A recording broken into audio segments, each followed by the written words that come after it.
Prions ensemble.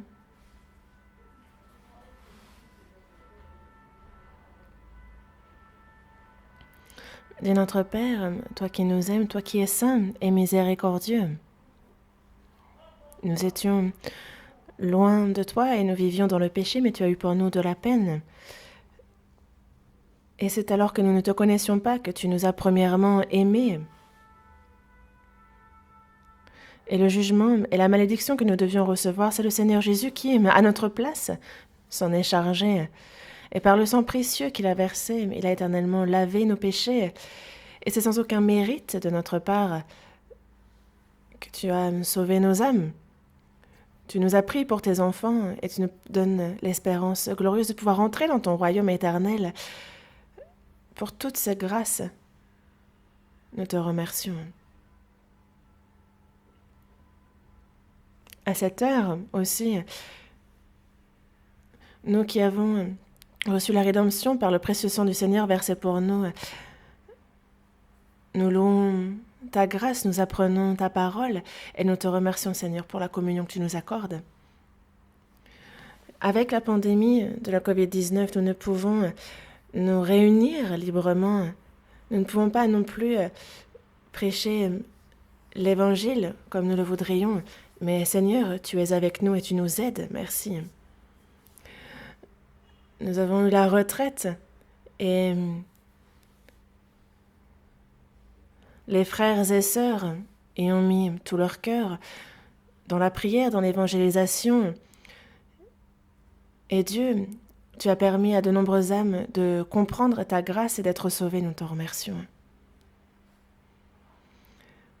Et nous qui avons reçu la rédemption par le précieux sang du Seigneur versé pour nous, aide-nous à pouvoir vivre sans être honteux en tant que tes enfants, par ta parole, par la main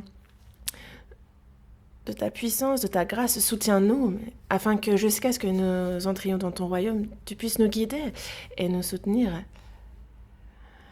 Ceux qui ont écouté mais qui n'ont pas l'assurance du salut, qu'ils puissent continuer à écouter, que tous puissent être sauvés. Guide-les en ce sens. Et pour les frères et sœurs qui sont premièrement sauvés, qu'ils ne soient pas découragés, qu'ils puissent continuer à guider ces âmes à toi, Seigneur. Et pour ce qui est de l'œuvre de leur salut, que nous puissions y mettre toutes nos forces, que nous puissions nous donner entièrement. Aide-nous pour cela. Pour toutes les églises en Corée, dans le monde entier. Tu nous as sauvés et tu nous as séparés saintement en cette fin des temps. Seigneur, il y a cette mission sainte que tu nous as confiée. Aide-nous à pouvoir pleinement nous en charger. Que par ta parole, par ta puissance, par ton amour, nous soyons revêtus pour ce faire. À cette heure, il y a cette volonté sainte que tu souhaites nous faire connaître et comment il nous convient aussi de vivre et d'agir devant toi. Enseigne-le-nous toujours plus. Et cette grâce que tu nous as déjà accordée, que nous puissions réaliser combien elle est grande et combien elle est abondante. Nous avons prié au nom du Seigneur Jésus. Amen. Place à la louange.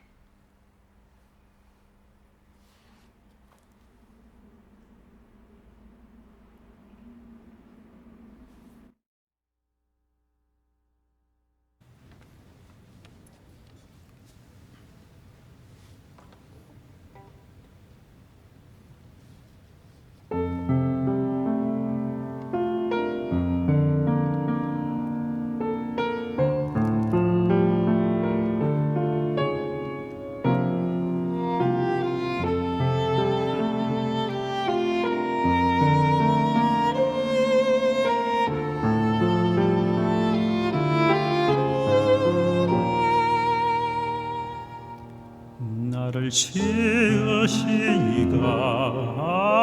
하나님 나를 부르시니가 하나님 나를 보내시니도 하나님 나의 나 된 것은 다 하나님 은혜라 나의 달려갈 길 다가도록 나의 마지막 호흡 다하도록 나로 그 십자가 품게 하시니 나의 나 된 것은 다 하나님 은혜라 한량없는 은혜 갚을 길 없는 은혜 내 삶을 애워싸는 하나님의 은혜 나 주저함 없이 그 땅을 밟음도 나를 붙드시는 하나님의 은혜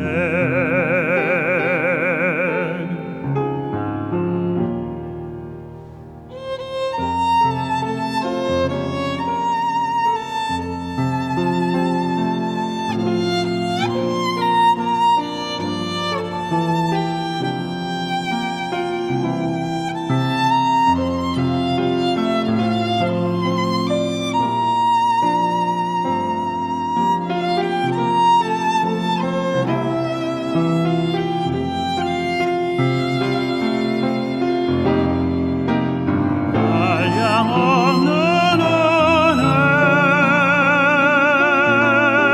갚을 길 없는 은혜 내 삶을 애워싸는 하나님의 은혜 나 주저함 없이 그 땅을 밟음도 나를 붙드시는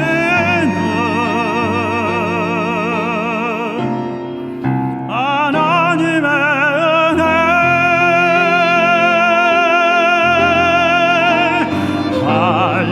한량없는 은혜 갚을 길 없는 은혜 내 삶을 애워싸는 하나님의 은혜 나 주저함 없이 그 땅을 밟음도 나를 붙드시는 하나님의 은혜 나를 붙드시는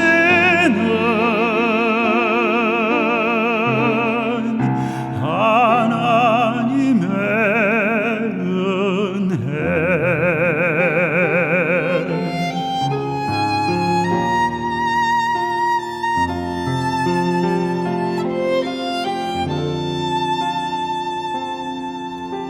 나를 지으시니가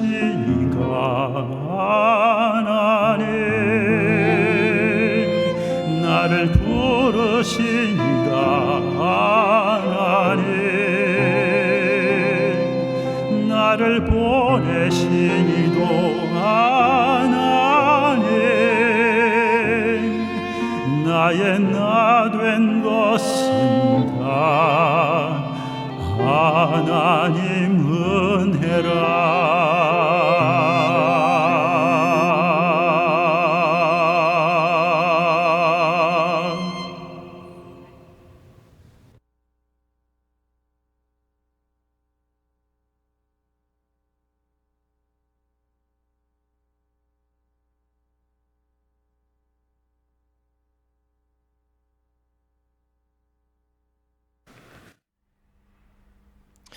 Merci.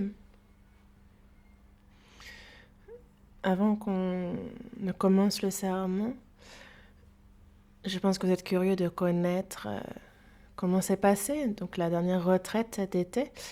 Et en fait, j'ai reçu les données statistiques précises.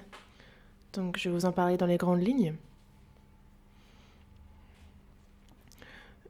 Donc, parmi les 216 églises en Corée, il y en a 44 dont nous n'avons pas encore reçu les rapports et les statistiques. Donc, on les a exclus.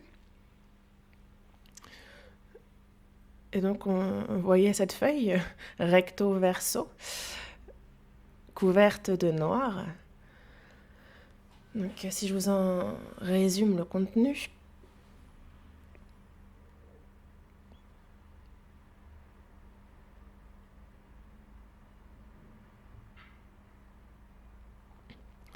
Donc, les saints, les frères et sœurs de l'Église, que ce soit en ligne ou en présentiel, au total, c'est 43 813 frères et sœurs qui ont écouté. Pour ce qui est des âmes évangélisées,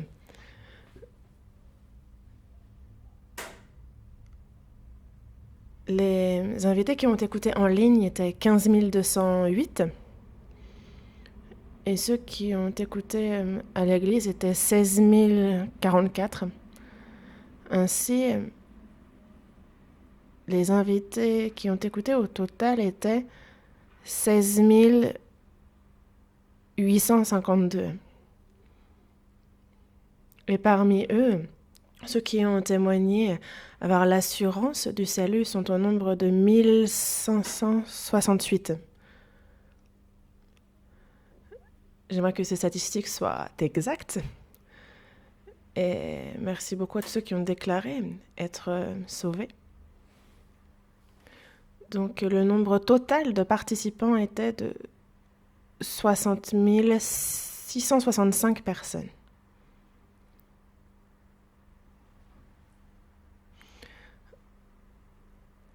L'année dernière,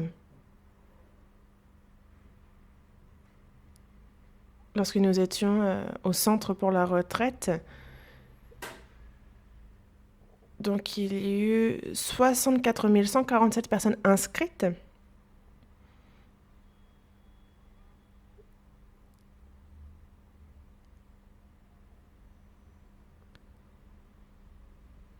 Donc c'est vrai que malgré les difficultés, cette année, nous pouvons remarquer que avec 60 000, 61 000 participants environ, cette année, Dieu a accordé une grande grâce.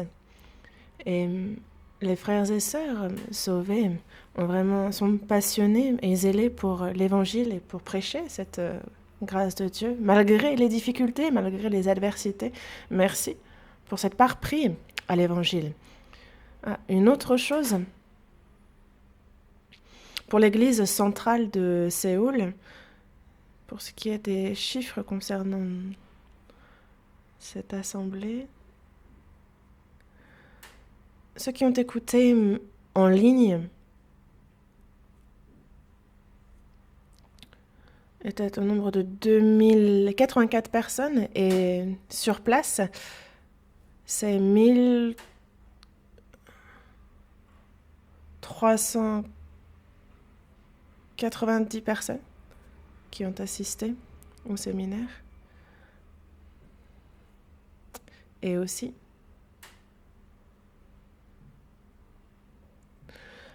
les frères et sœurs sauvés étaient 1587. Et cette fois-ci, les âmes évangélisées à l'église centrale, donc ceux qui ont écouté pour la première fois ou ceux qui ne sont pas encore sauvés, étaient 2252. Beaucoup ont écouté. Et parmi eux, ceux qui ont témoigné avoir l'assurance du salut sont au nombre de 238 personnes. Donc, Au total, c'est 839 personnes qui ont écouté le séminaire durant la retraite d'été. Voici les statistiques. Merci beaucoup. Merci, frères et sœurs, pour vos efforts. Ceux qui sèment avec larmes moissonnent avec chant d'allégresse. Et comme nous le dit ce verset, ces efforts ne sont pas vains, vous n'avez pas travaillé en vain. Et c'est vrai que le résultat n'est peut-être pas visible immédiatement. Nous continuons à prier, à être unis dans la prière et à évangéliser. Et donc, cela portera ses fruits tôt ou tard. Ainsi, pour ceux qui viennent d'être sauvés, merci de continuer à les guider pour qu'ils puissent donc bien vivre en accord avec ce salut, qu'ils puissent confirmer ce salut, qu'ils puissent grandir dans la vie de foi, continuer à les aider. Je vous en fais la requête, vraiment, continuer à les aider. Donc il y a ces 44 églises qui n'ont pas fait leur rapport, je vous remercierai de les envoyer. Et une dernière chose que j'aimerais vous demander, pour aider les églises touchées par les dégâts des crues, nous avions fait une demande d'offrande volontaire.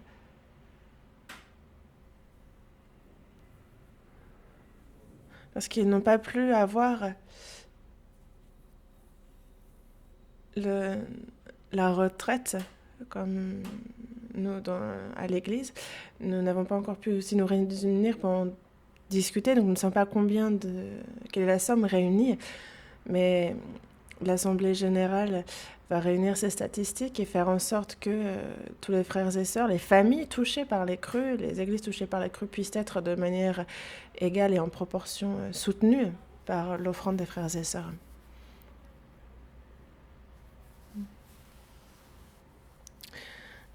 Cette fois-ci, il y a donc les nouveaux sauvés, ceux qui furent sauvés à la retraite, et pour les aider dans la foi, j'ai préparé ce sermon. Certaines personnes écoutent l'évangile une fois et sont sauvées. La première fois, d'autres ont écouté plusieurs fois. Encore et encore, c'est ce même évangile qu'ils ont écouté à plusieurs reprises. Et il y a ceux, peut-être, qui ont beaucoup écouté et qui ont eu l'assurance cette fois-ci. Vous êtes peut-être nombreux.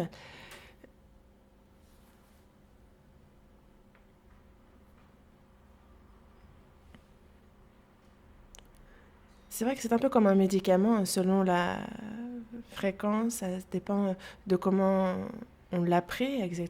Donc, certains peuvent se dire, ah, moi, ça tarde, moi, je ne suis pas encore sauvé, comment cela se fait-il? Il ne faut pas se décourager, il faut continuer à écouter, car ce n'est pas une chose qu'il nous faut abandonner, que ce soit 10 fois, 100 fois.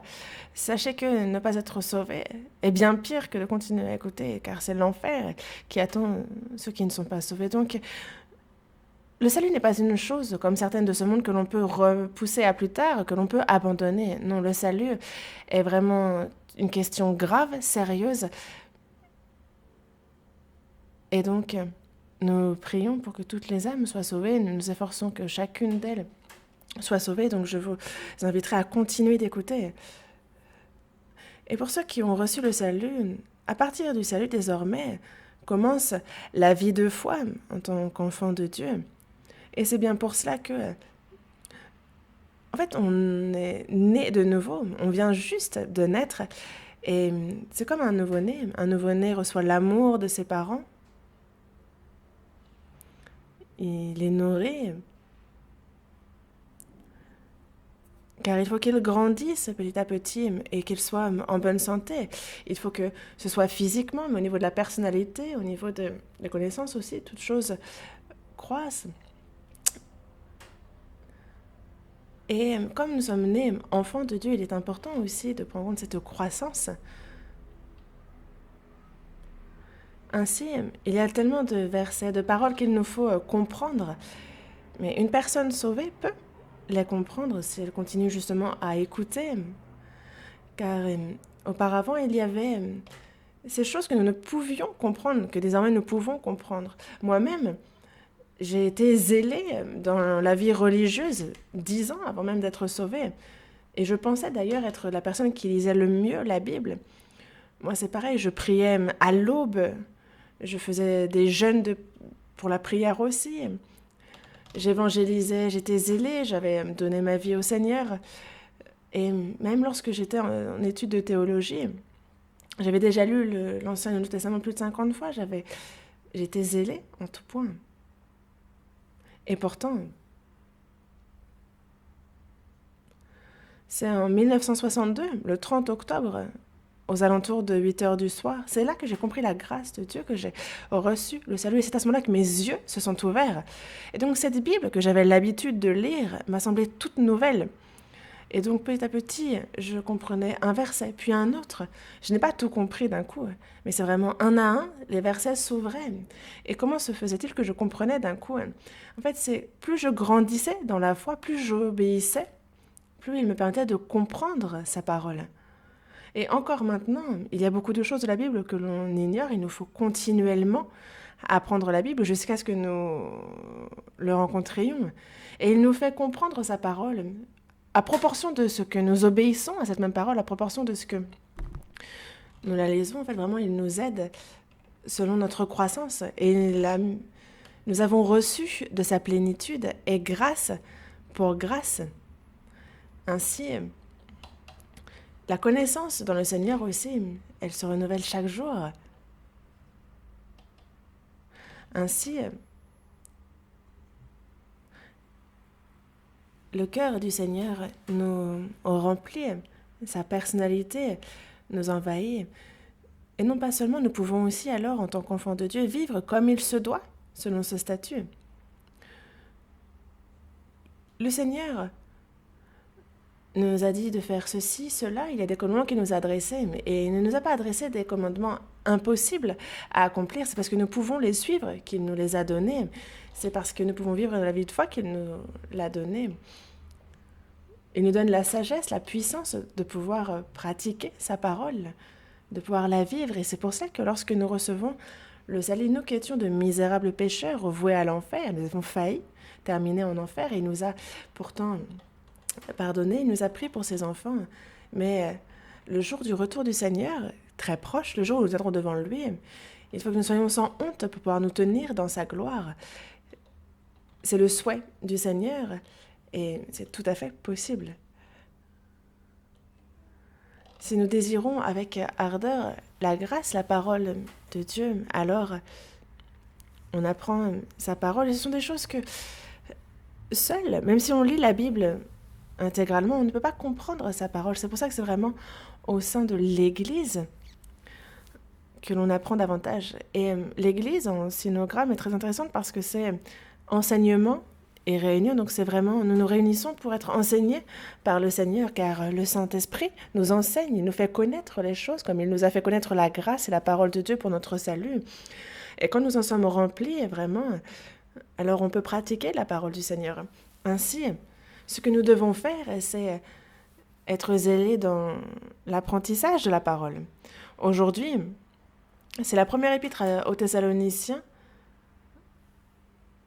chapitre 1. C'est dans ce chapitre que nous avons intitulé ce sermon « Ceux qui aiment le Seigneur ». Première épître aux Thessaloniciens, chapitre 1. Première épître aux Thessaloniciens, chapitre 1, verset 4, il est dit « Nous savons, frères bien-aimés de Dieu. » Frères bien-aimés de Dieu.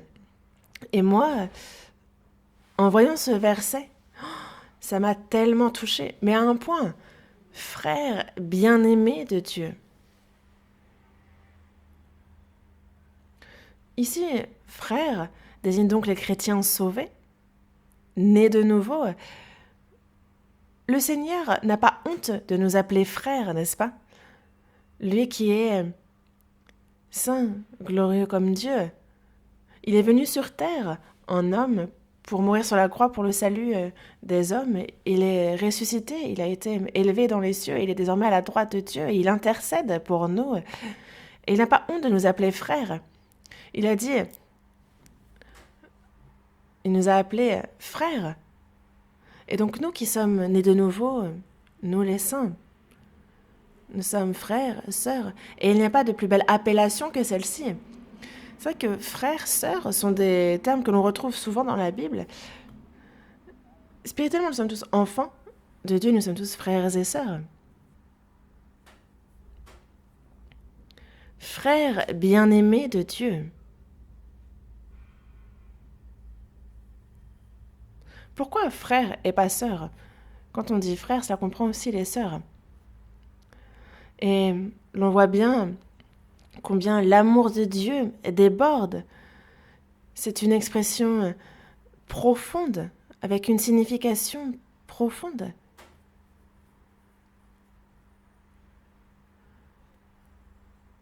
Frère bien-aimé de Dieu.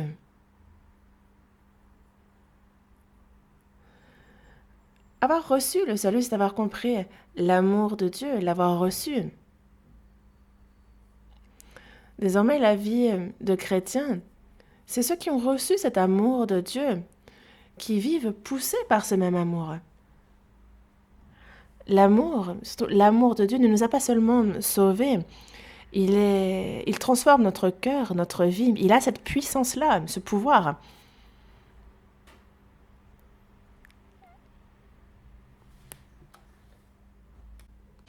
Tout objet ancien, si on le fait fondre, on peut en faire, selon la volonté de celui qui forge cette chose, il peut faire une nouvelle œuvre, une nouvelle chose.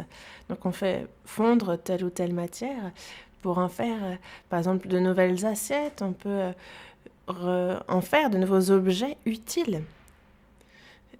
Nous étions comme des déchets voués à l'enfer, mais il nous a sauvés.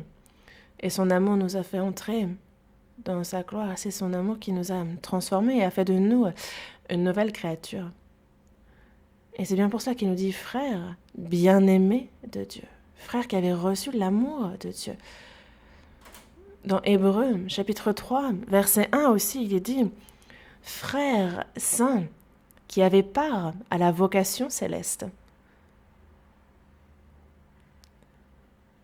Frères saints, vous qui êtes donc qui avez reçu l'amour de Dieu, vous qui avez part à la vocation céleste, vous qui êtes saints et qui avez été appelés, qui avez reçu l'amour de Dieu. Certaines personnes reçoivent le salut, viennent à l'église et ils entendent frères, sœurs, et ça leur semble peu familier. Je dis, pourquoi il faut absolument s'appeler frère, sœur? Évidemment que par exemple quand on a un ancien, quand on a une personne beaucoup plus âgée, spirituellement c'est un frère, une sœur, mais il est vrai que socialement c'est délicat que de s'arrêter à l'appeler frère, sœur, et donc il faut être précautionneux à ce niveau-là. On peut dire grand-père ou professeur, ou quand on s'adresse à une personne plus âgée, bien plus âgée, il faut marquer le respect. Spirituellement, nous sommes tous frères et sœurs. Il y a des frères grands-pères, il y a des frères plus jeunes. Mais quand on parle de frères, il n'y a pas d'âge spirituellement. Frères bien-aimés de Dieu. Dans Jean chapitre 3, verset 16, il est dit « Dieu a tant aimé le monde qu'il a donné son Fils unique. Il a tant aimé le monde, il a donc aimé tous ceux qui sont dans le monde, pas seulement les frères, mais tous dans le monde. Il a pris les péchés du monde entier, non pas seulement les miens, mais ceux du monde entier. Donc il l'a aimé tous, dont moi. À quel point? Au point qu'il n'a pas épargné son propre Fils et qu'il l'a livré pour nous. Il a donné son Fils unique.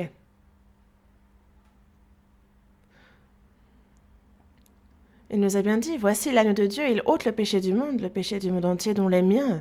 Il n'a pas épargné son propre Fils, comme il nous le dit dans Romains, chapitre 8, verset 32. Mais il l'a livré pour nous tous. Et c'est afin que quiconque croit en lui ne périsse point, mais qu'il ait la vie éternelle. Nous, Nous étions donc voués à la mort, nous étions pécheurs, mais il nous a fait passer. De l'autre côté, nous ne périssons point, nous avons la vie éternelle. Nous ne sommes pas seulement pardonnés de nos péchés, nous avons également reçu la vie éternelle.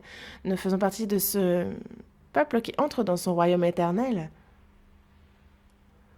Et ce n'est pas nos bonnes œuvres, ce n'est pas nos efforts, ce n'est pas par notre mérite.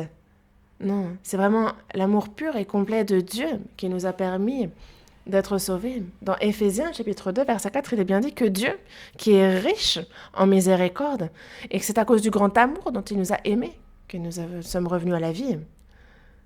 Dieu qui est riche en miséricorde, nous qui étions loin de lui, nous qui étions ennemis de Dieu,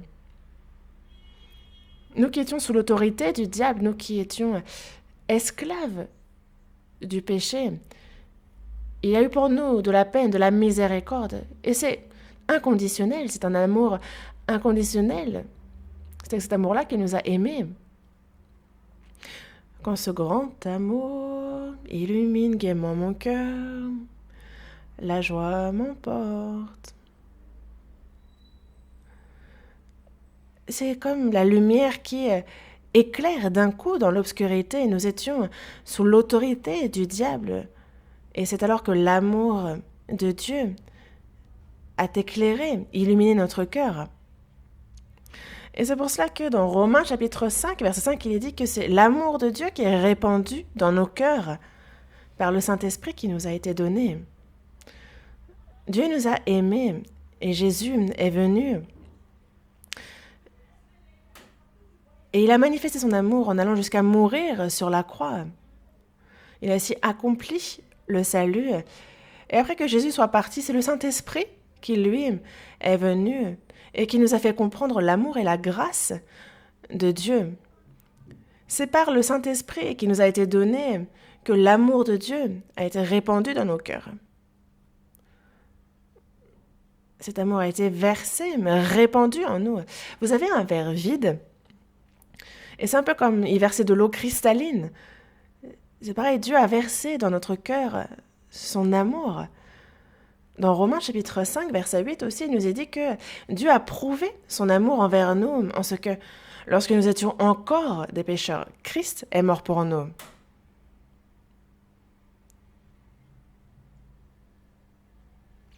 Lorsque nous étions encore des pécheurs, lorsque nous étions ennemis, lorsque nous étions voués à l'enfer, alors Jésus-Christ est mort pour nous. Pourquoi ?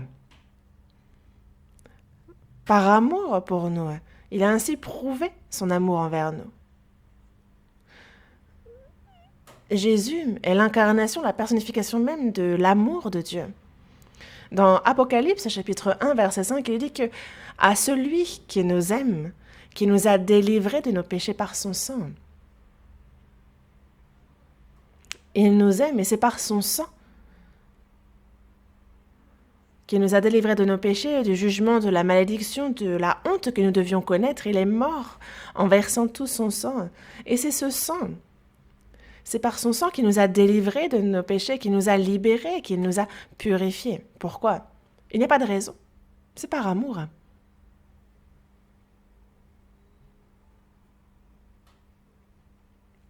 Dans la première épître de Jean, chapitre 4, verset 9, on nous dit « L'amour de Dieu a été manifesté envers nous, en ce que Dieu a envoyé son Fils unique dans le monde, afin que nous vivions par lui. »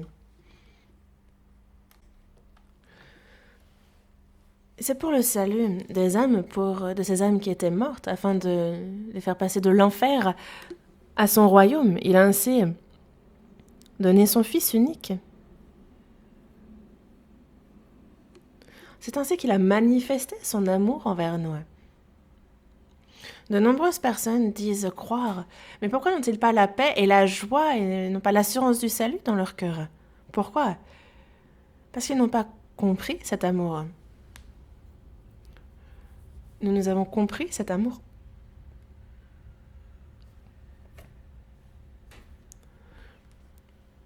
Dans la première épître de Jean, chapitre 4, verset 9, il est dit que, dans le verset 10, il est dit que ce n'est pas nous avons aimé Dieu. Mais en fait, il nous a aimés en premier, et il a envoyé son Fils comme victime expiatoire pour nos péchés. Nous étions ennemis de Dieu, mais c'est Jésus qui est mort sur la croix, et par le sang qu'il a versé, donc il a été fait victime expiatoire et nous a réconciliés avec Dieu. Dans la première épître de Jean, chapitre 4, verset 16, il est dit que nous avons connu l'amour que Dieu a pour nous et nous y avons cru. Dieu est amour. Nous avons connu l'amour de Dieu et nous y avons cru. L'amour qu'il a pour nous, car Dieu est amour. L'amour de Dieu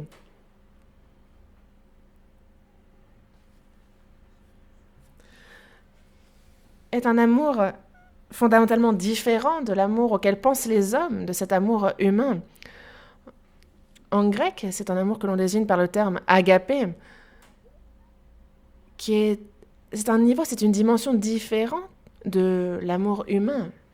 L'amour agapé, c'est un amour parfait, saint, inconditionnel, absolu, éternel, illimité, immuable, indescriptible même. Certaines personnes chantent dans le cantique que même si le ciel était le parchemin et si la mer était l'encre, nous ne pourrions tout écrire de l'amour de Dieu. Ça semble un peu exagéré, mais c'est tout à fait ça. Comment pourrions-nous exprimer tout l'amour de Dieu? Cet amour surprenant. Dans Ésaïe, chapitre 38, verset 17, il a dit qu'il a pris plaisir, il a aimé à retirer mon âme de la fosse du néant, et il a jeté derrière lui tous mes péchés. Il a pris plaisir à retirer mon âme de la fosse du néant. Par amour pour moi, il a retiré mon âme de la fosse du néant. Moi qui étais voué à cette fosse du néant, Jésus, le Seigneur, est mort à notre place, il a ainsi pardonné nos péchés.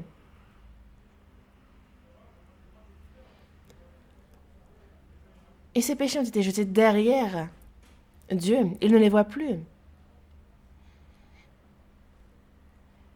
Cela exprime bien ici l'amour de Dieu. Et pourtant, c'est imparfait. On ne peut pas exprimer complètement cet amour.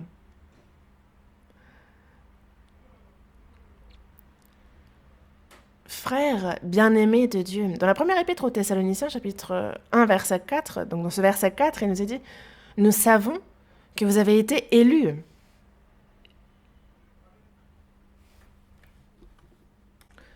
Notre évangile ne vous ayant pas été prêché en parole seulement, mais avec puissance, avec l'Esprit Saint et avec une pleine persuasion.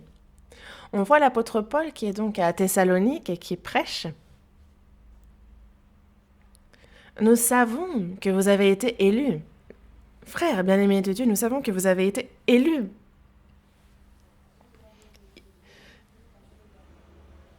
Comment est-ce que l'apôtre Paul pourrait dire avec assurance, avec pleine conviction, que les saints de Thessalonique ont été élus par Dieu?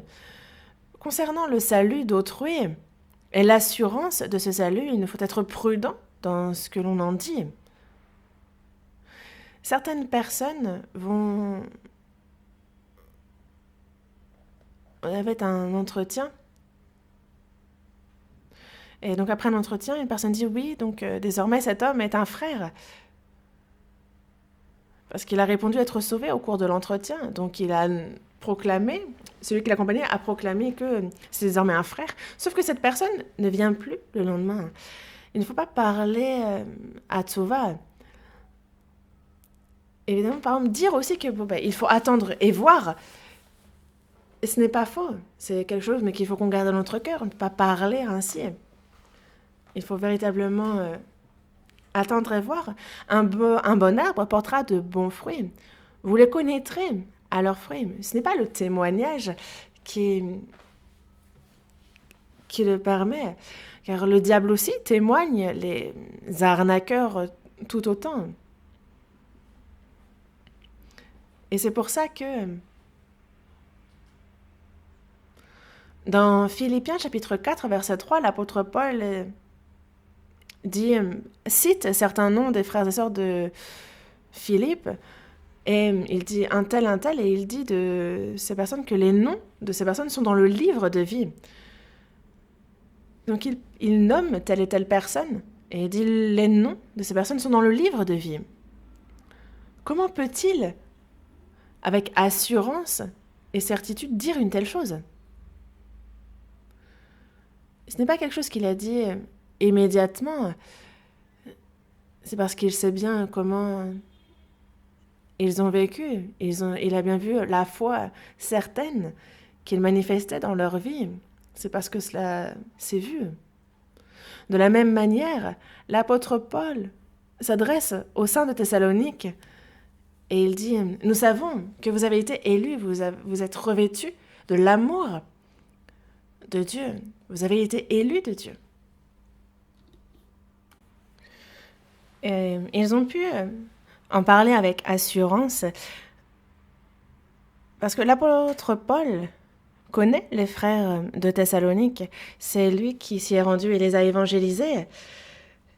Il a d'ailleurs failli mourir à Thessalonique alors qu'il évangélisait.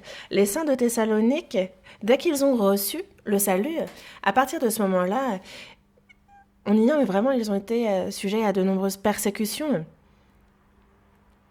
Mais lorsqu'on parle d'être élus, dans l'Ancien Testament, après le déluge, il n'y eut personne qui cherchait Dieu.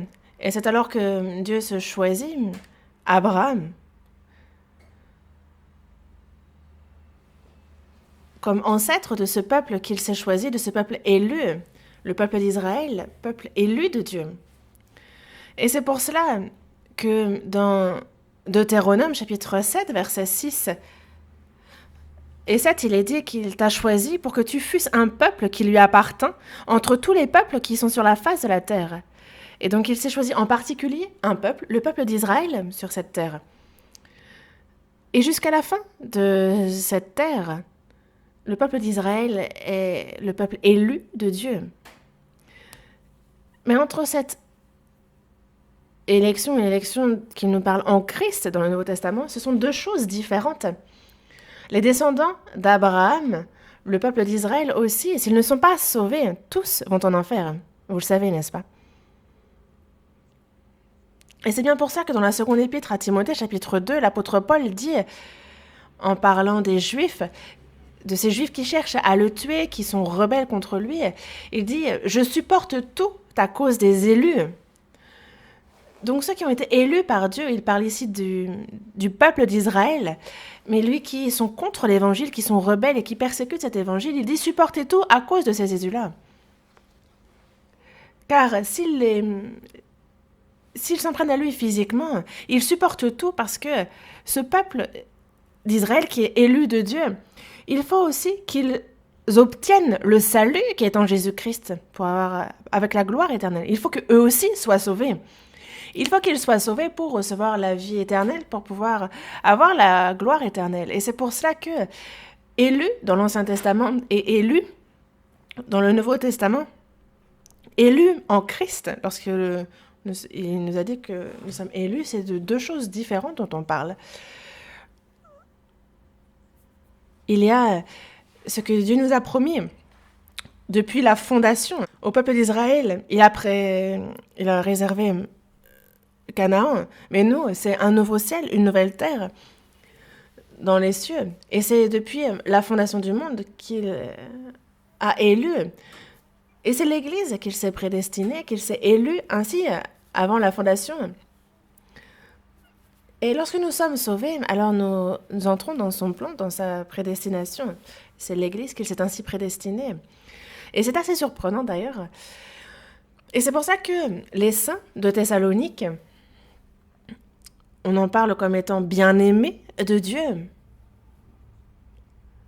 comme élus de Dieu. Ils ont revêtu l'élection et ça nous est dit dans le verset 2, première épître aux Thessaloniciens, chapitre 1, verset 2, « Nous rendons continuellement grâce à Dieu pour vous tous, faisant mention de vous dans nos prières. » Ici, il est dit « nous », et donc si on regarde dans le verset 1 juste avant, il est écrit « Paul et Sylvain », donc Paul et Silas, en fait, Sylvain,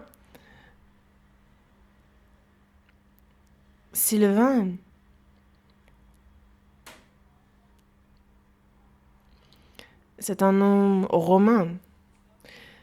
On a ensuite Timothée.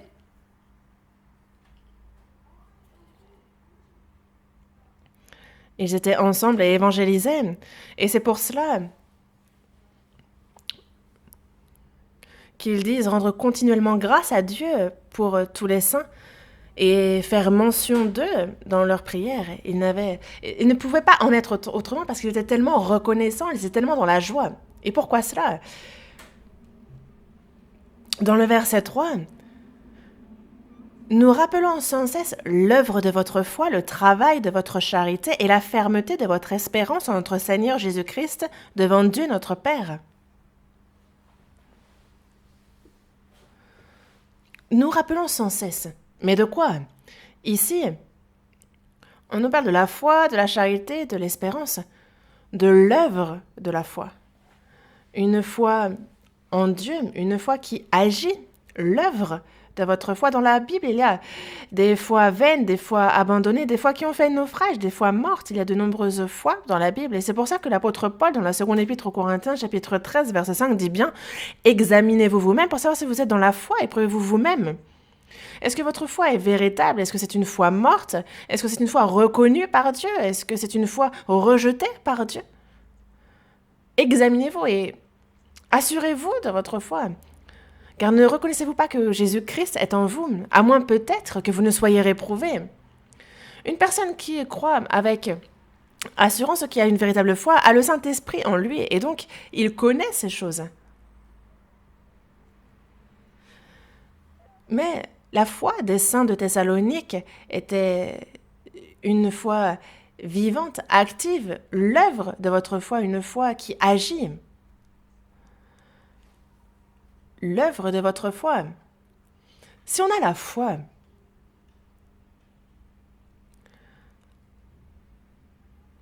c'est un peu comme une machine que l'on branche. L'électricité passe et elle se met en mouvement, elle va commencer à fonctionner activement. C'est pareil, si nous avons la foi, on ne doit pas rester à ne rien faire. C'est l'œuvre de votre foi. Cela agit, la foi est motrice. On a ensuite le travail de votre charité. Lorsque l'on reçoit l'amour de Dieu, il ne reste pas là caché. Il y a le travail de votre charité. On sert les frères et sœurs, on fait le service, on se sacrifie. Et il y a ce travail de votre charité. La foi vient de Dieu et l'amour est pour les autres. On aime ceux qui ne sont pas sauvés. On a de la peine pour eux, on aime les frères et sœurs, on se sacrifie, on se donne pour eux. Le travail de votre charité. La charité entraîne forcément le travail. Regardez les animaux, quand vous voyez les mères avec leur progéniture, elles peuvent aller jusqu'à mourir pour elles, déjà quand elles enfantent, mais aussi pour en prendre soin. C'est un peu l'ombre de l'amour de Dieu. Regardez les mamans, combien elles aiment leurs enfants. Et l'enfant d'ailleurs ne s'en rend pas compte complètement.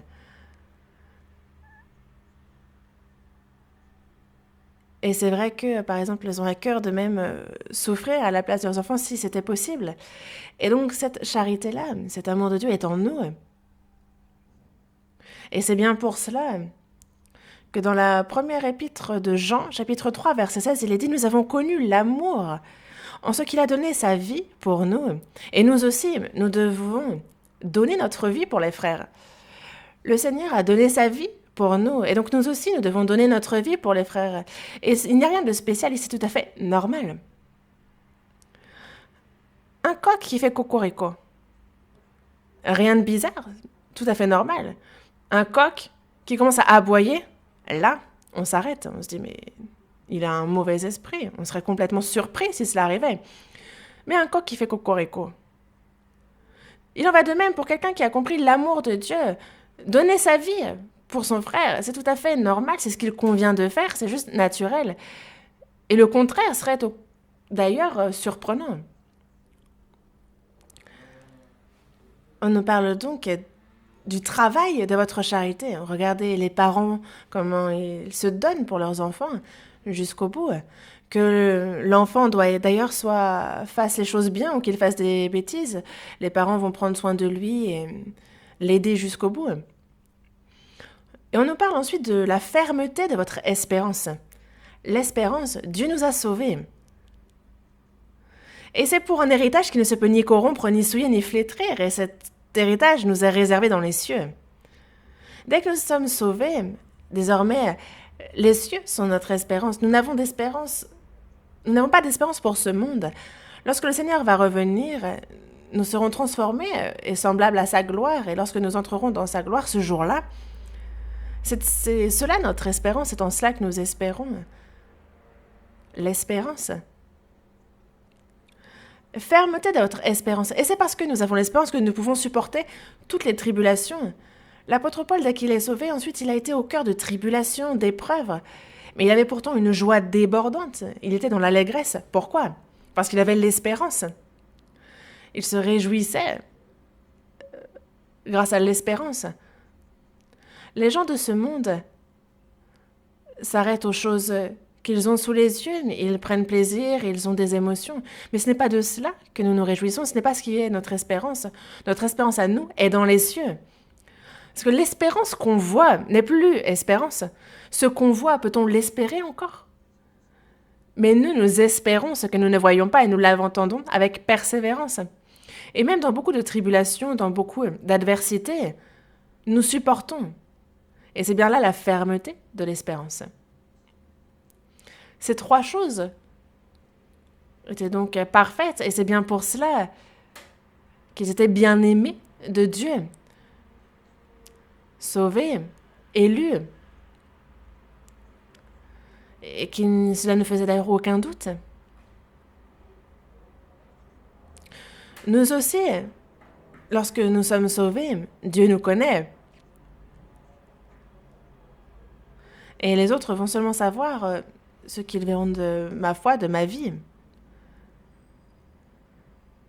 Mais ce n'est pas seulement connaître Dieu et inversement. Mais il faut que justement l'épreuve de notre salut se manifeste aussi pour que les frères et sœurs aussi puissent l'attester. Certaines personnes, on les voit, on se dit je ne sais pas trop. Faut attendre et voir, parce que c'est vrai, quand on regarde comment il agit, on peut en douter. Et c'est vrai que quand on est jeune dans la foi, comme il est dit dans la première épître aux Corinthiens, chapitre 3, versets 1 et 2, en fait, les saints de Corinthe étaient sauvés depuis un moment déjà, et pourtant il existait encore des enfants en Christ. Et ils avaient donc justement des disputes, ils avaient des jalousies, de l'envie. Et on ne peut pas dire qu'ils ne sont pas sauvés, il faut attendre et voir. S'ils sont sauvés, s'il y a la vie, alors il y a forcément croissance, et cela porte du fruit. C'est pour ça que l'apôtre Paul a dit « Nous savons que vous êtes élus ». Et il a pu le dire avec assurance, car les saints de Thessalonique étaient vraiment, par rapport aux autres églises, vraiment une église exemplaire. L'apôtre Paul a dit « Soyez mes imitateurs comme je le suis moi-même de Christ ». Et les saints de Thessalonique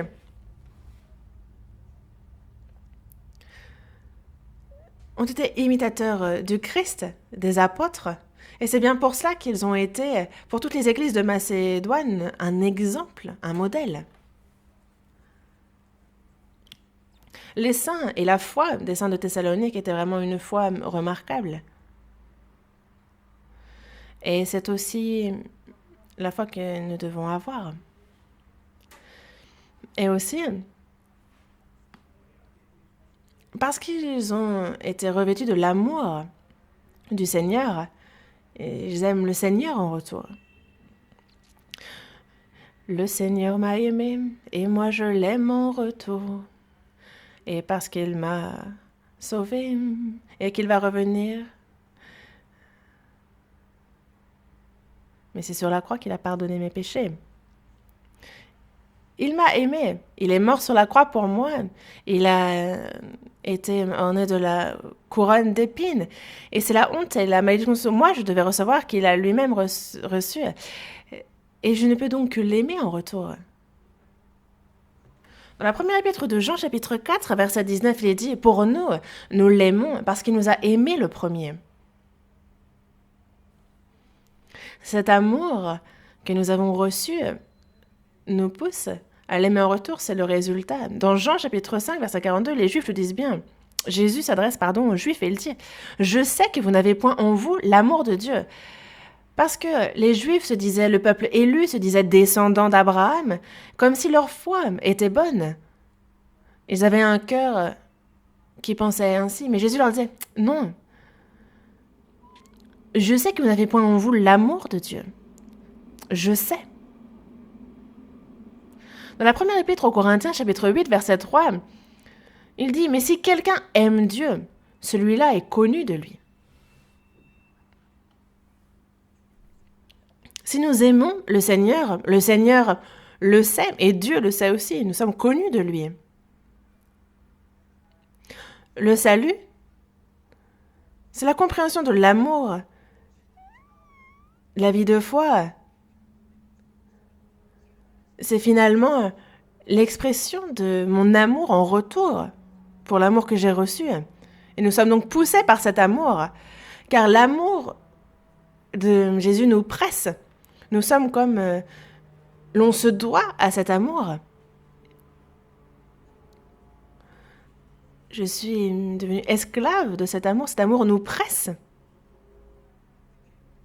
Comment est-ce qu'une personne qui a reçu cet amour pourrait vivre comme si de rien n'était, comme si elle n'avait rien reçu?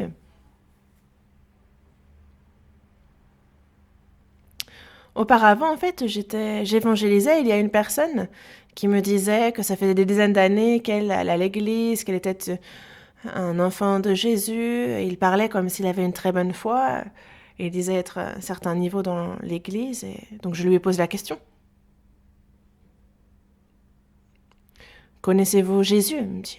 Quelle question, évidemment.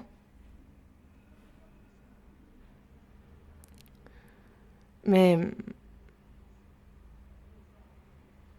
c'est différent que de juste connaître et de connaître lorsque c'est le Saint-Esprit qui révèle.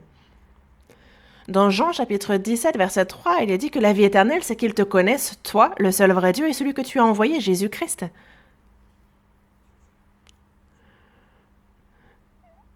Une véritable connaissance, une connaissance avec certitude, et une foi avec certitude, sont liées.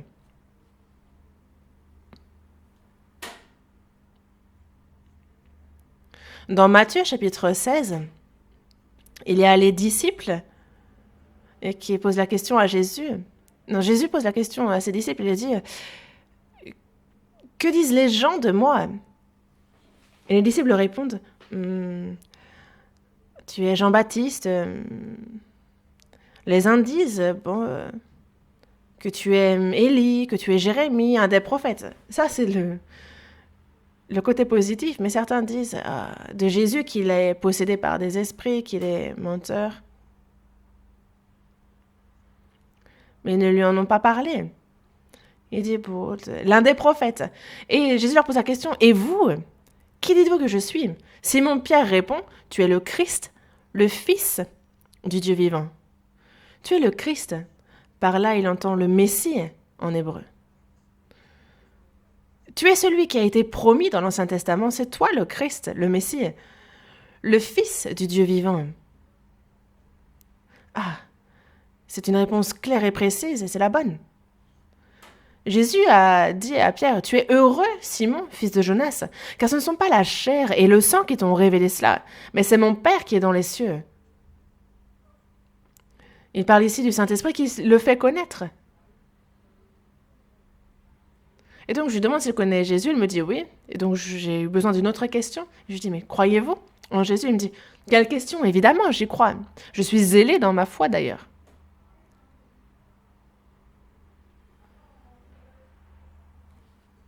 Mais l'apôtre Paul dit, examinez-vous vous-même pour savoir si vous êtes dans la foi. Éprouvez-vous vous-même.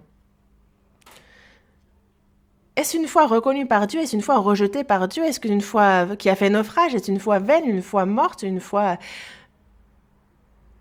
abandonnée? Dans Jean, chapitre 2, dans le verset 23 et 24,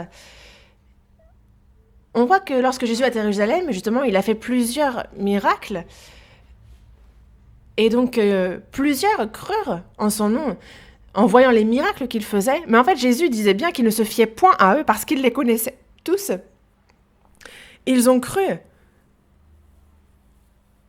Mais Jésus n'a pas cru en eux, il n'a pas reconnu leur foi. Et encore maintenant, beaucoup de personnes disent croire, mais ce n'est pas une foi reconnue par Dieu. L'apôtre Paul, dans la seconde épître à Timothée, chapitre 1, verset 5, il s'adresse à Timothée et dit « Je garde le souvenir de la foi sincère qui est en toi. » La foi sincère qui est en toi, qui habita d'abord dans ton aïeul, Loïs, et dans ta mère Eunice et qui, j'en suis persuadée, habite aussi en toi. Une foi sincère, donc une foi sans mensonge, une foi sincère. Dans la première épître à Timothée, chapitre 1, verset 5, on nous parle justement du but du commandement. C'est une charité venant d'un cœur pur. Vraiment, la charité venant d'un cœur pur. On nous parle de l'amour, de la charité qui vient d'un cœur pur. C'est ce que Dieu veut. Et c'est pour ça que je lui ai posé une troisième question. Aimez-vous le Seigneur? Ah, mais quelle question! Évidemment, je l'aime. Et je lui ai demandé à quel point.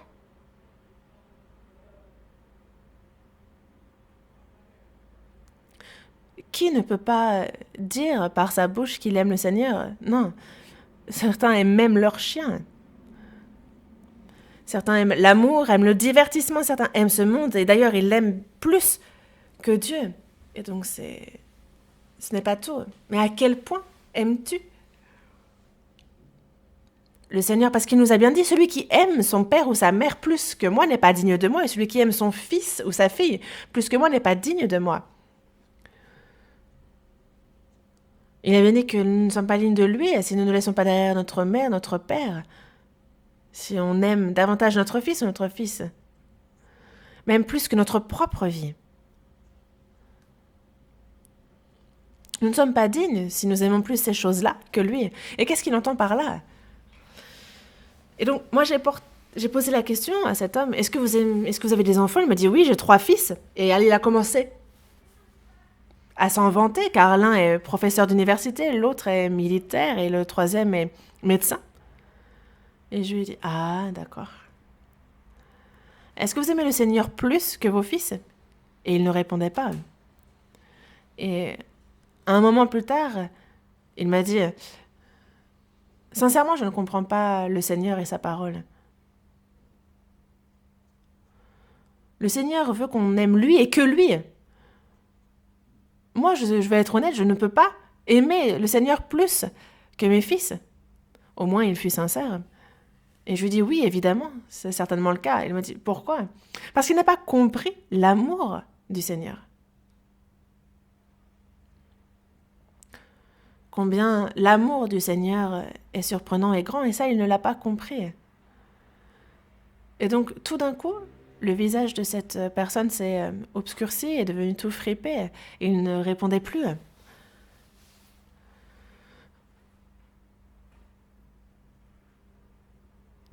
Aimer un petit peu, tout le monde peut le faire et pour tout le monde. Le souci est de savoir à quel point est-ce qu'on aime le Seigneur. Selon comment nous l'aimons, en fait, ça change ce qui en ressort.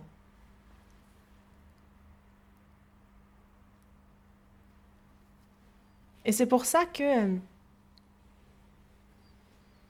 il s'est rendu compte qu'il avait un problème dans sa foi. Et donc il faut refaire les comptes. Il peut se rendre compte alors que c'est pas seulement une question d'aimer le Seigneur, c'est le problème de sa foi, le problème de la connaissance du Seigneur. Donc si on fait le cheminement inverse, il s'est rendu compte que fondamentalement, il avait un problème. Et il a écouté donc le séminaire et à la dernière session, il m'a dit « Ah, Désormais, j'ai compris. Désormais, vraiment, j'aime le Seigneur plus que mes fils. J'ai compris.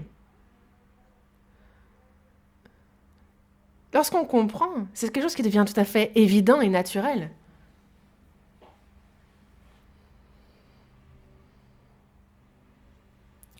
Dans la première épître de Pierre, chapitre 1, versets 8 et 9, il est dit que lui, que vous aimez sans l'avoir vu, en qui vous croyez sans le voir encore, vous réjouissant d'une joie ineffable et glorieuse parce que vous obtiendrez le salut de vos âmes pour prix de votre foi. Nous n'avons pas vu le Seigneur, mais nous y avons cru à travers la parole. Nous avons compris son amour et nous l'aimons en retour.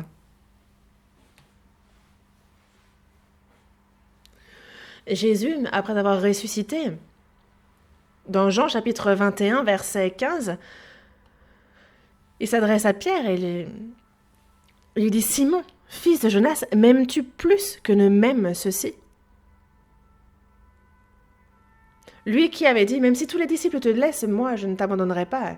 Donc ce Pierre qui avait crié une telle chose, certainement que son visage a dû rougir fortement. Il dit « Oui Seigneur, tu sais que je t'aime ». Et désormais, la confession de Pierre est réelle. Pourquoi ? Parce qu'il sait qu'il a échoué. Pour le Seigneur, il s'est rendu compte que ce qu'il avait dit, qu'il ne pourrait pas renier, qu'il pourrait mourir pour le Seigneur, que tout cela était mensonge. Il a cru justement au sang versé par le Seigneur pour ses péchés, pour ce pardon.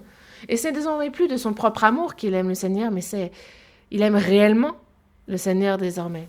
« Oh oui Seigneur, tu sais que je t'aime. » La question lui fut posée 3 fois, et c'est à 3 reprises que Pierre répond finalement « Oui Seigneur, tu sais. » Tu sais quoi ? Tu sais que je t'ai renié.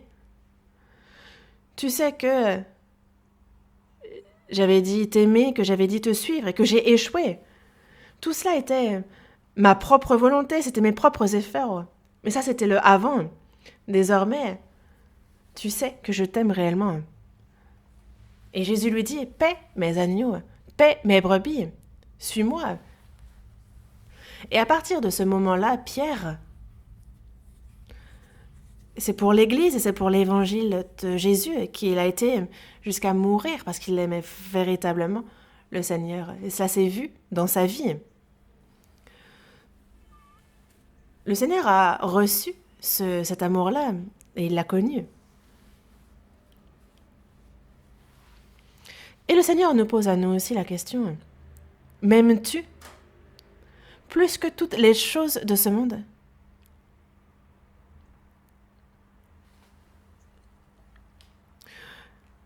Car tout en disant croire au Seigneur, il y en a tellement qui finalement ne l'aiment pas réellement, qui disent seulement par la bouche « Je crois, je t'aime de plus en plus chaque jour », mais non, ils le savent bien, ils le sentent à l'intérieur, ce n'est pas le cas. Ils aiment le divertissement, l'argent plus que Dieu, et ils sont remplis du monde. Dans la première épître à Timothée, chapitre 6, verset 10, il est dit de l'amour, de l'argent, que c'est une racine de tous les maux. Et dans la première épître de Jean, chapitre 2, versets 15 et 16, il nous est dit « N'aimez point le monde, ni les choses qui sont dans le monde. Si quelqu'un aime le monde, l'amour du Père n'est point en lui, car tout ce qui est dans le monde, la convoitise de la chair, la convoitise des cieux, l'orgueil de la vie, ne vient point du Père, mais vient du monde. »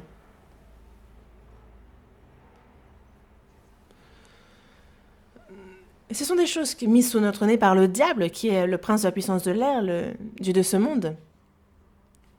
N'aimez point le monde, ni les choses qui sont dans le monde.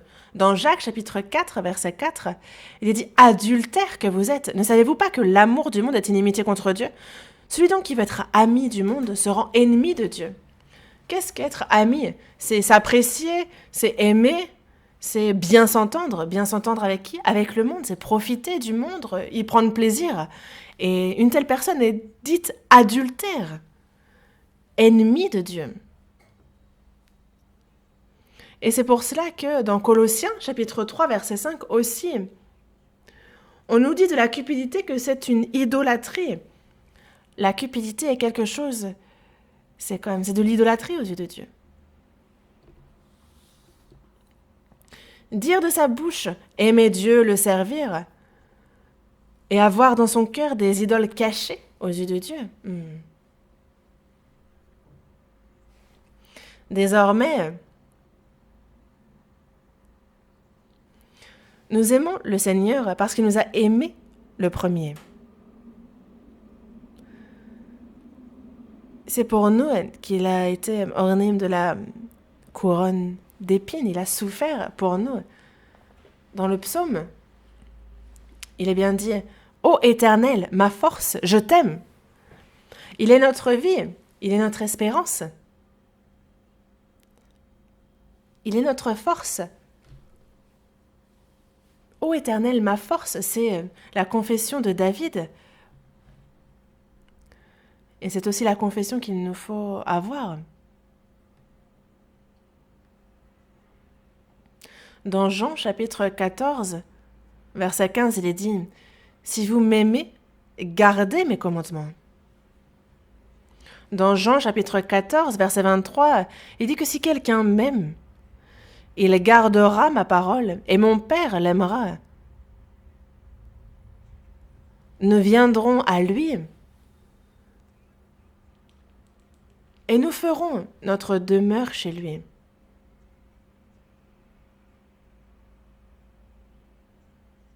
Le Seigneur, si quelqu'un l'aime, à quoi est-ce que cela mène? On garde sa parole. Ça va de soi.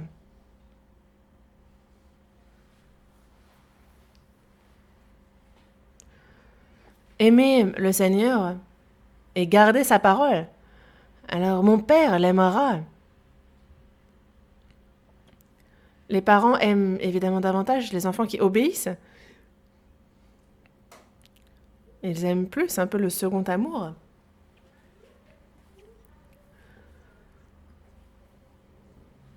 Et le royaume des cieux, c'est un lieu où les enfants de Dieu vivront éternellement avec lui. Nous passerons notre éternité avec le Seigneur, avec Dieu. Nous qui étions ennemis de Dieu, nous qui étions voués à l'enfer, il nous a aimés. Et jusqu'à ce que nous entrions dans son royaume, il nous garde, il nous aime, il nous préserve. Et il reviendra nous chercher pour nous emmener dans son royaume. Et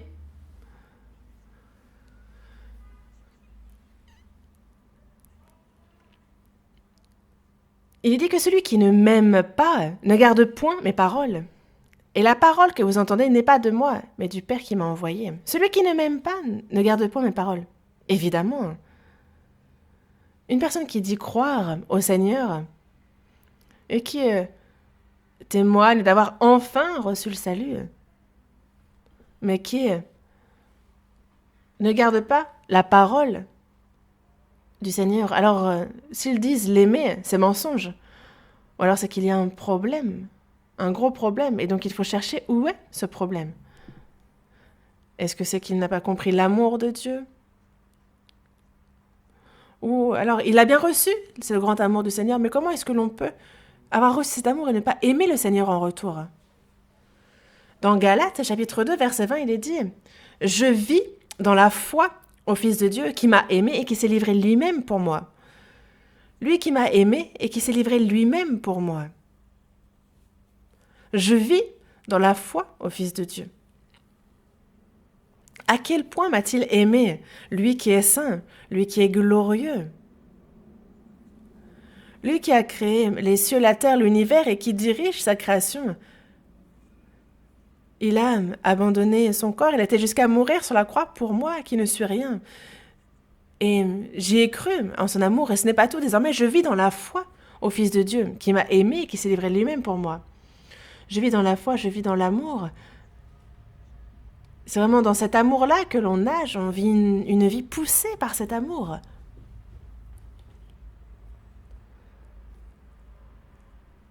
C'est bien ça la vie du chrétien. Le quotidien du chrétien, c'est cela, de celui qui a reçu cet amour. Celui qui m'aime gardera mes commandements. Et nous vivons donc dans la foi au Fils de Dieu. Dans Jean chapitre 15, verset 9, il est dit que comme le Père m'a aimé, je vous ai aussi aimé. Demeurez dans mon amour. Et quand on lit ce verset, on est très surpris, on se dit, ah, Dieu avait donc un Fils unique qu'il a aimé. Et il nous a dit, comme le Père m'a aimé, je vous ai aussi aimé. Demeurez dans mon amour. Vraiment. Lorsque Jésus a été baptisé dans le Jourdain et qu'il est ressorti de l'eau, et il a été entendu une voix, celui-ci est mon Fils bien-aimé, en qui j'ai mis toute mon affection. On voit à quel point est-ce que le Seigneur a aimé son Fils unique.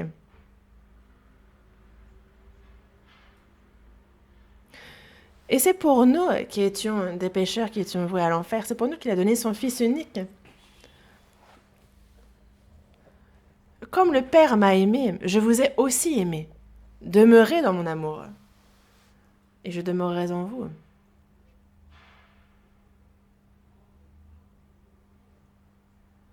C'est un amour vraiment surprenant. Évangile selon Jean, chapitre 13,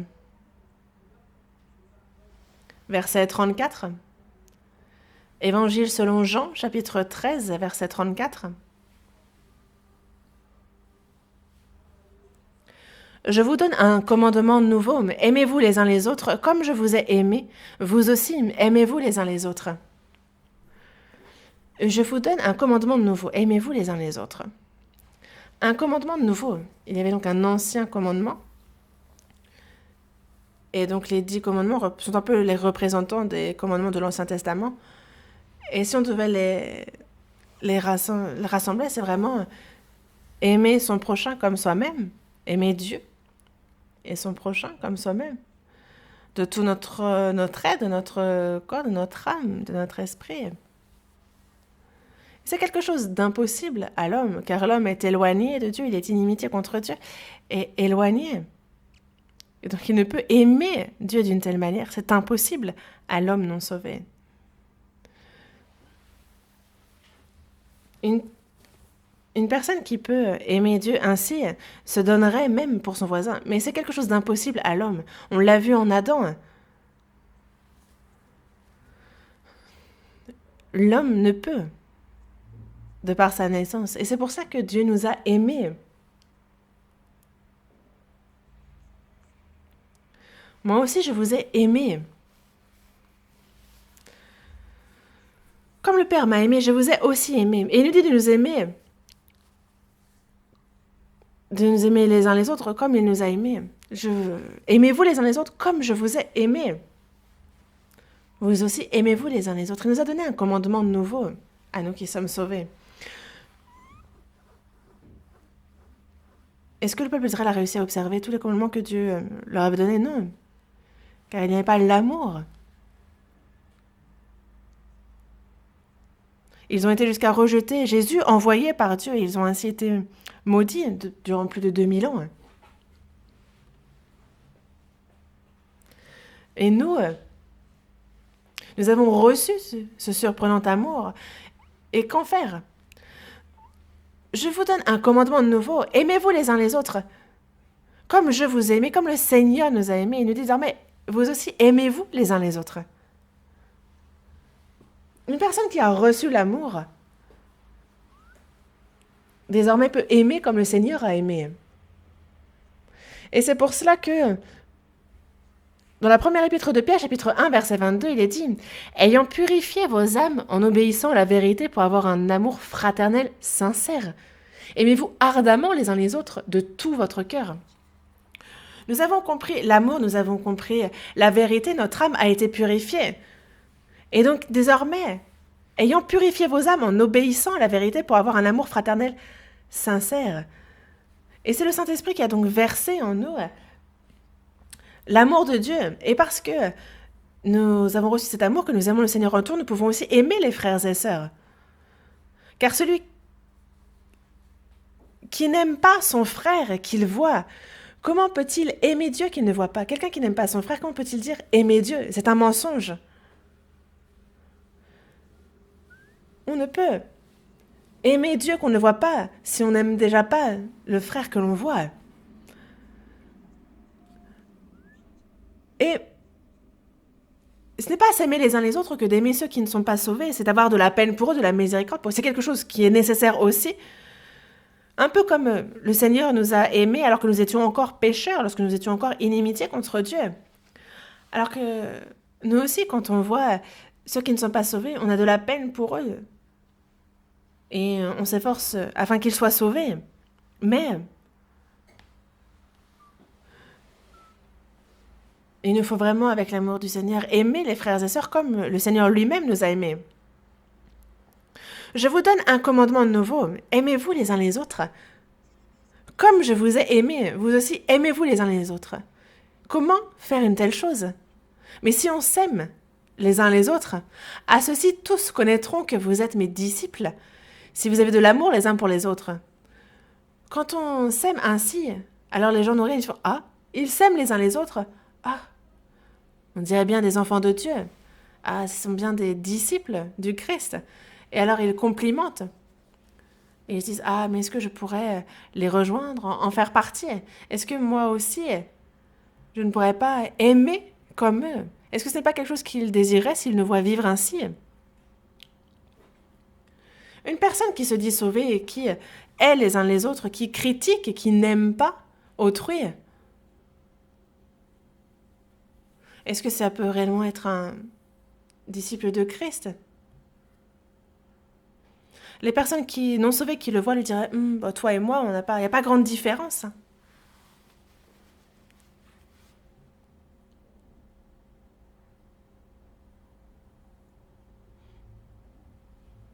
Dans Galates, chapitre 5, verset 6, il est dit qu'en Jésus-Christ, ni la circoncision ni l'incirconcision n'a de valeur, mais la foi qui est agissante par la charité. La foi qui est agissante par la charité. Il y a des fois trompeuses. Ceux qui, justement, comme dans l'amour, calculent et se disent « Ah, mais si je vais vers cette personne, je pourrais en tirer ça et ça. » Et s'il n'y a rien à en tirer, alors la personne devient ennemie de l'autre. Et il y a très vite trahison. Mais c'est que de base, c'était un amour mensonger, ce n'était pas un amour sincère. Il est dit de la charité qu'elle couvre une multitude de péchés. Dans la première épître de Pierre, chapitre 4, verset 8, il est dit « Avant tout, ayez les uns pour les autres une ardente charité, car la charité couvre une multitude de péchés. » Parce que la fin de toute chose est proche. Soyez donc sages et sobres pour vaquer à la prière. Et donc, dans la fin des temps, l'amour se refroidit, il disparaît. Les enfants rejettent leurs parents et inversement, des parents désormais rejettent leurs enfants. On est vraiment dans de l'individualisme, dans de l'égoïsme. Alors que Dieu s'est sacrifié pour l'homme. Mais il y a ceux qui cherchent à tromper autrui, qui cherchent à profiter d'autrui. C'est pas de l'amour.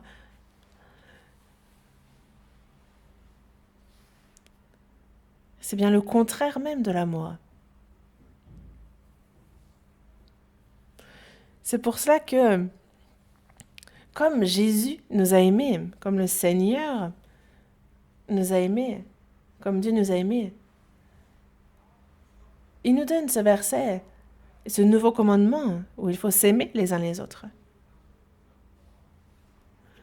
On ne peut pas vivre en oubliant cela. C'est autant un commandement nouveau, il nous faut toujours nous efforcer d'observer ce nouveau commandement, car l'amour est en nous. Il nous l'a donné en abondance et il nous faut désormais le déverser. Et on pourra donner. C'est une source sans fond, donc on peut toujours donner cet amour. Dans Romains chapitre 8, verset 35, il dit « Qui nous séparera de l'amour de Christ ? Sera-ce la tribulation, ou l'angoisse, ou la persécution, ou la faim, ou la nudité, ou le péril, ou l'épée ? Ni les anges, ni les dominations, ni les choses présentes, ni les choses à venir, ni les puissances, ni la hauteur, ni la profondeur. En fait, rien ne pourra nous séparer de l'amour de Dieu manifesté en Jésus-Christ, notre Seigneur, Quelles que soient les diversités, les épreuves, nous pouvons tout vaincre avec cet amour. Les puissances, la nature, la profondeur, l'angoisse, les tribulations, la faim, la nudité, le péril ou l'épée, on pourra me couper la gorge, ça ne me séparera pas de l'amour de Dieu. Les tribulations, l'angoisse, les persécutions, les choses présentes, les choses à venir, les anges, les puissances, ça aussi, ça ne peut nous séparer de l'amour de Christ. Cet amour est fort.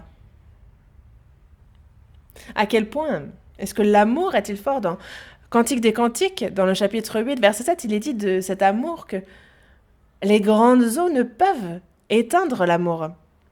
Et les fleuves ne le submergeraient pas. Quand bien même un homme offrirait tous les biens de sa maison contre l'amour, il ne s'attirerait que le mépris. Cette flamme de l'amour ne peut être éteinte même par les grandes eaux du déluge. Les fleuves ne submergeraient pas la flamme de l'amour. Quand un homme comme un homme offrirait tous les biens de sa maison contre l'amour, il ne s'attirerait que du mépris. Mais méprisé parce que qui peut s'imaginer acheter l'amour avec de l'argent? Non. Certains, justement, trahissent l'amour pour quelques sous. D'autres trahissent l'amour quand ils voient quelqu'un de plus beau, quelqu'un de plus riche. Est-ce que vous pensez que c'est de l'amour, ça? On voit parfois un grand-père, une grand-mère qui ont fait face à tout, le meilleur comme le pire, et ils sont toujours ensemble. Ils sont l'un pour l'autre ce qui leur est arrivé de mieux. Et c'est vraiment un amour sain désormais. Non plus un amour physique, non plus un amour égoïste, non plus un amour émotif, un amour conditionnel. Non, un amour sain. L'amour entre nous et le Seigneur, qu'est-ce qui pourrait nous en séparer?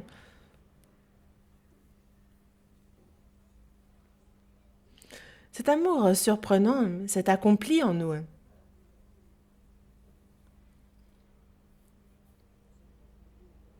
Cet amour surprenant.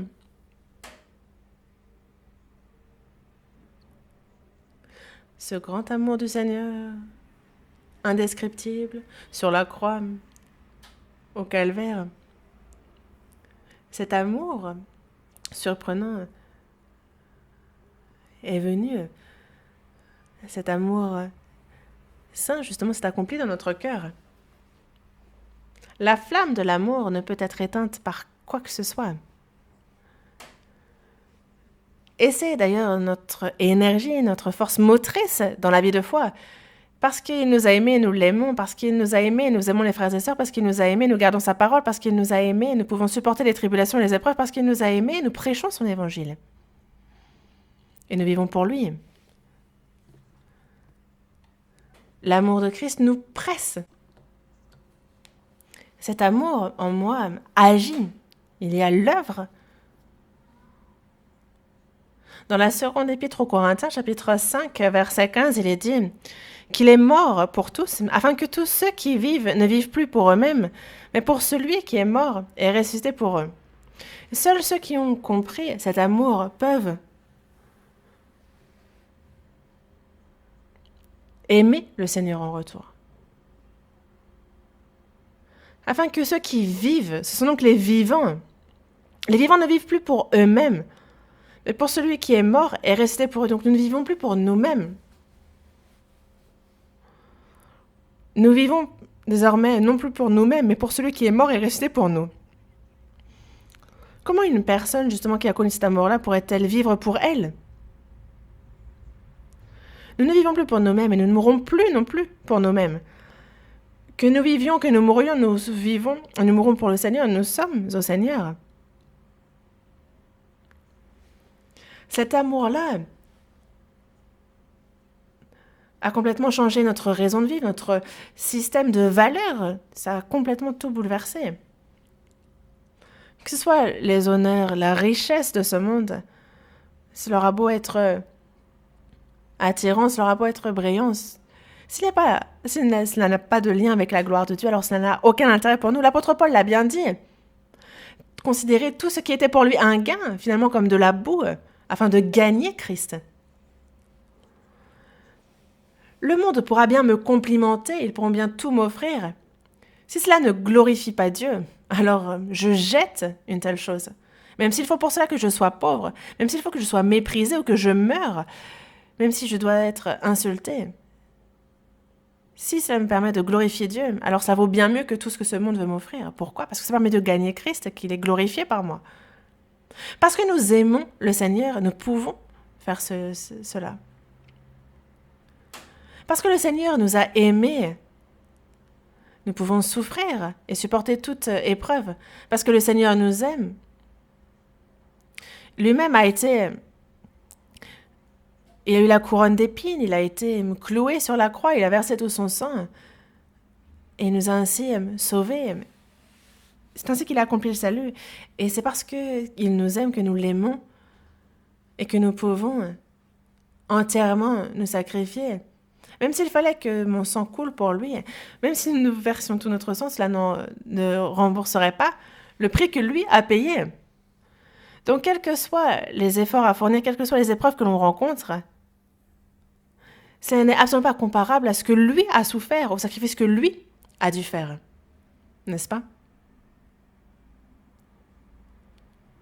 Le Seigneur qui est monté sur la champ du calvaire, quand je pense à lui, c'est incomparable à ce que moi je subis.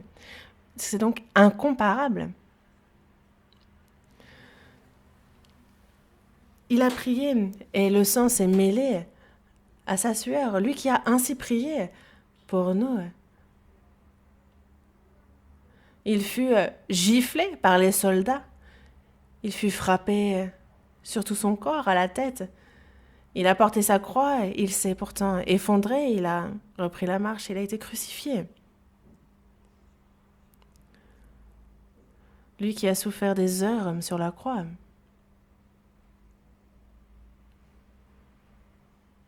C'est par amour pour nous qu'il a ainsi fait les choses. Et nous aussi, parce que nous aimons le Seigneur, est-ce que nous ne devrions pas souffrir aussi pour lui?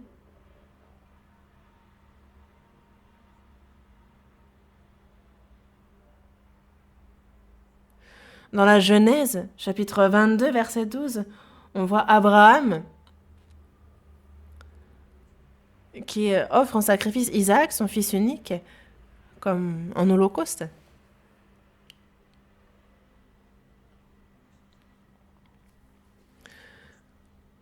Et plus que toute chose dans ce monde, plus que ma propre vie,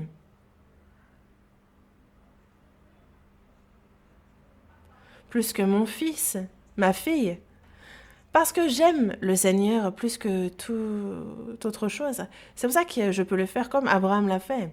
Que ce soit ma vie, que ce soit moi-même. Je n'épargne rien et je pourrais me donner moi-même si c'était nécessaire pour le Seigneur. Parce que le Seigneur lui-même nous a tant aimés.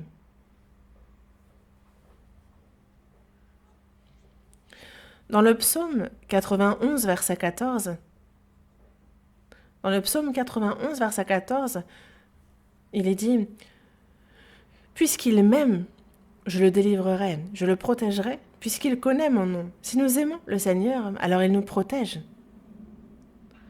De toute adversité, jusqu'au bout, il nous garde et nous protège, quelles que soient les difficultés que l'on rencontre. » Dans Romains, chapitre 8, verset 28, il est dit que nous savons du reste que toute chose concourt au bien de ceux qui aiment Dieu, de ceux qui sont appelés selon son dessein. Qui sont ceux qui aiment le Seigneur? Ceux qui ont été appelés selon son dessein, ceux qui ont été sauvés, aiment le Seigneur en retour. Et désormais, à partir de maintenant, toute chose concourt au bien de ceux qui l'aiment. Quoi qu'il arrive, quelles que soient les tribulations, les épreuves, toute chose concourt au bien de ceux qui aiment Dieu. toute chose concourt au bien. Joseph s'est appuyé sur Dieu jusqu'au bout, il l'a aimé. Et c'est pour ça que quelle que soit la tentation et les épreuves auxquelles il a fait face, même s'il a été emprisonné, il n'a pas mis de côté la foi qui s'appuyait en Dieu et c'est donc jusqu'au bout que Dieu l'a protégé. Il l'a sorti des épreuves. Il l'a placé à une position glorieuse. Puisqu'il m'aime, je le délivrerai et je protégerai puisqu'il connaît mon nom. Dans le psaume 91,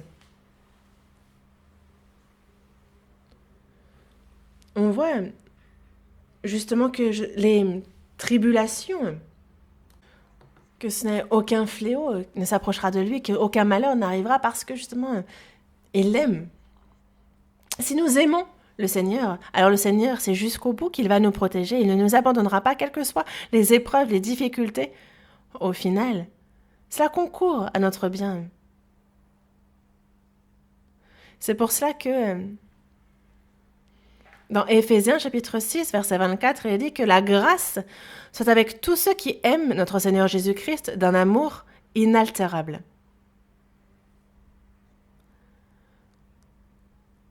Parmi les versets envoyés au sein d'Éphèse, il est dit que la grâce est avec tous ceux qui aiment notre Seigneur Jésus-Christ d'un amour inaltérable. Ceux qui aiment le Seigneur Jésus-Christ d'un amour inaltérable, la grâce sera constamment avec eux. Mais dans la première épître aux Corinthiens, chapitre 16, verset 22, l'apôtre Paul écrit lui-même. En fait, ses yeux n'étaient pas bons, il n'avait pas une bonne vue, et donc, même s'il a écrit 14 des livres du Nouveau Testament, c'est quelqu'un qui a écrit à sa place, mais à la toute fin, il a écrit en grand, par lui-même, « Moi, Paul, je l'écris de ma propre main. Je paierai pour ne pas te dire que tu te dois toi-même à moi. Hein » On peut dire c'est surprenant comme salutation. Il dit justement que si quelqu'un n'aime pas le Seigneur, qu'il soit anathème. Pourquoi ? Maranatha. Parce que le Seigneur revient. Lorsque le Seigneur reviendra, il doit venir chercher ceux qui l'aiment. Et si quelqu'un n'aime pas le Seigneur, qu'il soit anathème, il sera donc jugé. Le jour du retour du Seigneur est vraiment très proche et il faut que jusqu'au dernier moment, notre amour pour le Seigneur soit inaltérable. Si nous aimons le Seigneur, alors le Seigneur connaît ceux qui l'aiment, il les protège, il les aide jusqu'à ce qu'ils entrent dans son royaume. Et ce jour-là, alors il nous donnera la gloire. Ceux qui vraiment croient au Seigneur, mais ceux qui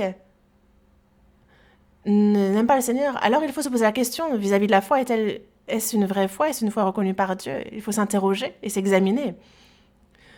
Le Seigneur m'a aimé, et donc moi je l'aime véritablement en retour. Il ne faut pas seulement le confesser de la bouche, mais il faut que ce soit dans notre cœur, dans notre vie. Il faut donc manifester cet amour. Et entre frères et sœurs sauvés, il faut aussi que cet amour de Dieu se partage. Il faut que cet amour abondant soit renversé entre nous. Prions ensemble.